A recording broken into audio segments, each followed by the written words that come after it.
What up guys, your boy Coffice, and we are back with another one. Now this is just an updated version of the build I have already previously put out. If you want to check that out on the channel, go for it. That was an early to mid game build. This is a new game plus build going into the late game build. So I haven't fully made this a late game build yet, but this is definitely take you all the way through new game plus. It did for me, and I find it to be very easy to play with. It doesn't take a lot of skill and it doesn't take a lot of brain power to be able to do this. This is a heavy slam build that uses a lot of fire AOEs, and I'm having a lot of fun with it, and I feel like anybody that is kind of still new to Warrior will have a lot of fun with it as well. Now you have really good damage potential. As far as mobs, we're going to get more damage out of the mobs just based on our war cries, our shouts, and everything like that. What you're not seeing me do is a lot of shouts to be able to get this damage off. We're using a lot of modifiers to help our AOE and everything like that, as you can see. And this build seems to do pretty well in boss fights. Now we're not going off and one-shotting bosses like most other builds I've seen. We could definitely turn this into a one-shot build. Trust me, it'd be very easy to do so, but I feel like those one-shot builds have a high chance of getting nerfed.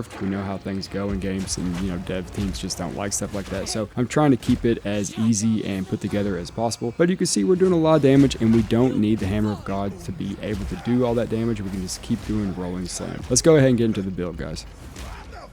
Alright guys, going over the armor. First off, just go over the weapon. Look for any type of weapon that you can that has the biggest or highest amount of physical damage. As you can see right here, this is a 200 to 300. Not bad at all. It's actually really good. Crit hit chance doesn't matter to us just because we are not doing crit with this build. I'll go over that in the passives here in a bit. So always look for that. If you can find something like this and you are doing a little bit of crit or have a little crit on your build, I would highly suggest going to the crumbling maul, just because the enemies explode for 10% of their life as physical damage. That's just more AOEs on top, you know, the AOEs that we're already doing. And then of course you have like stuff like this. This is okay. I haven't messed with this. This will work better with a crit build. I may put this together for a crit build later down the road, but right now it's not that great. And then of course, if you can find something like this is insane. But once again, you have to spec in the dexterity to use it. And the only reason it's good is because it ignites enemies constantly when they're around you, and we're doing extra damage to ignited enemies. Once again, I'll go over that in the passive tree. So as far as armor, our armor is so-so. Always look for boots with movement speed on it, and then try to get anything that has any type of resistances like cold resistance, fire resistance, lightning resistance, and so on and so forth. Belts are hard to come by with, you know, good things on them. I've been switching these gloves in and out. These aren't that bad right now. I'm kind of enjoying what they're doing, but if you just have like normal gloves or whatever, literally half of the gameplay that you saw in the beginning, I was using these gloves, so it doesn't really matter. As you can see, I constantly switch my stuff around, just testing to see what's good. Alright guys, getting into the passive skill tree, I have gone this way now just because we are getting crushing hits and we're getting heavy stuns, and we're doing more damage on stuns. Anytime we leap in and or do our slams, we're constantly stunning, so we're just getting more damage out of that. Everything else is pretty much the same through here. I took these 2 points out from the previous video and I put them here because we're looking for a higher ignite chance, because we're just doing 30% more damage to ignited enemies, and that's really nice to have. Moving down, we're still in this tree. I put another point here just because we were doing area effect and we are constantly stunning. It just helps. Took a point out here because we were not using aftershock anymore, and we're keeping these points here just for more increase on the attack area. Still have points here for more strength, and I still have points down here for more damage while we are attacking. Problem is, it reduces our attack speed, which is kind of trash, but we're going to fix that in another version of this build. Still doing war cries, so now I have 40% increased damage with war cries. You want to do war cries before you start doing your damage. Just try to group up mobs and you can slam dunk them. And we've built into having a little bit more defense and tankiness going on with this. I might put another point here. Who knows? This seems to be fine for now. We aren't super tanky on this build, but you know, there are tank nodes that I might build into just to be able to have more tankiness moving on. We're still doing fire damage, so I put a point here. Just convert more of our damage to fire damage, and all of this through here just adds to more fire damage. You don't really need a point here. If you want here, you can, but you just need this and then move on. Now I do have gems socketed or whatever, and this is just to get more ignite chance going. I may eventually build up into here and may build up in here just to have a little more resistances and then a little bit better magnitude, since we are bursting with fire constantly. That's why I'm over here. You don't really need these points that come up through here if you don't want. You can actually just travel up through here and then shoot up here and get this. So this is a little bit better cast speed or attack speed with more damage, and then this is just more damage with our fire. Now I am taking this, which will allow me to not miss attacks anymore, but I cannot crit, which is not a big deal because we're doing AOEs and we're doing solid damage, so I'm not worried about critting right now. And then of course we've taken points into here just to get a little bit better increased attack area damage, since we are doing AOEs, and eventually I'll put another point here.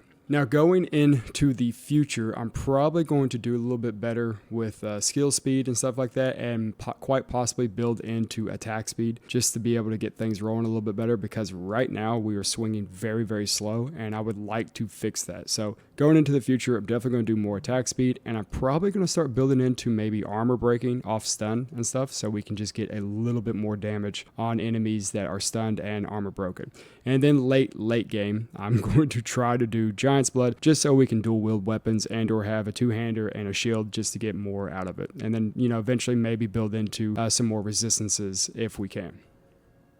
And as far as the skills go, you don't really need much. I do have Mace Strike because sometimes I'll just roll dodge and kind of proc things, but I wouldn't worry about this too much. We're getting most of our damage from A, Rolling Slam, and B, Leap. Now, you can definitely switch these out. I've done both of the build. Right now, I'm running a Rolling Slam build, and these are the gems that I have just to get more damage out of it. We're looking for Elemental and just close, you know, penetrate, all this stuff or whatever. These are good gems to have. And then, of course, we are doing Slam, and Slam does pretty much the same thing. If you want to do a Slam build, I would take these and move them here. You can see you're getting way more damage out of that. And the slam is actually extremely strong. Problem is when you're in the air, you can get lit up by archers. So you have to be wary of that. Both of these are very strong. This is very slow and heavy hitting. You'll get more damage out of this for boss fights, but you get more AOE out of this and it's a little bit faster and you can clear mobs a lot faster. So if you're running through level, do leap slam with these builds right here. And then if you're going to do a boss fight, just switch out those gems and use this for the boss fight because it's much, much better. Moving on, Infernal Cry, definitely need. And here's what you want with the Infernal Cry. We're always going to be buffing ourselves. I may add another War Cry to this build moving forward, but we'll see. I'm also using this, a Murderous Intent. It just allows us to give Calling Strike, so when enemies are lower on health, it should pretty much one-shot them. I don't really see it working that much, but we are kind of blowing things up right now, so maybe it is. I'm just not seeing it. Shockwave Totem, still using them, still the same stuff. I just use this randomly or whatever, just try to get mobs off of me. You don't have to use this if you want. And then Time of Need, I like this quite a bit. This just constantly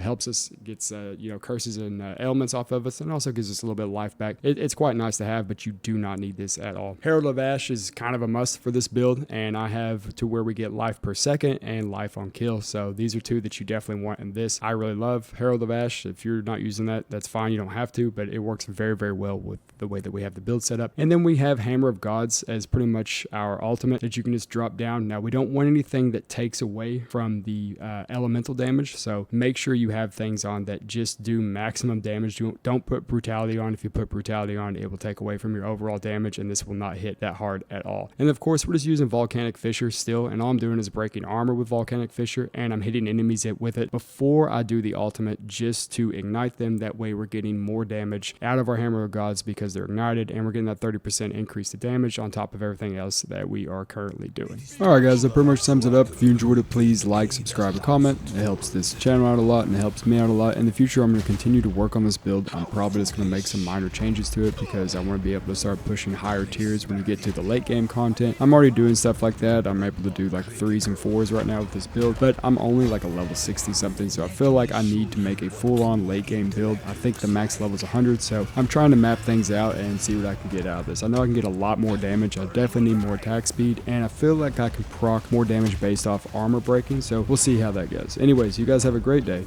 and I'll see you in the future. Later, guys.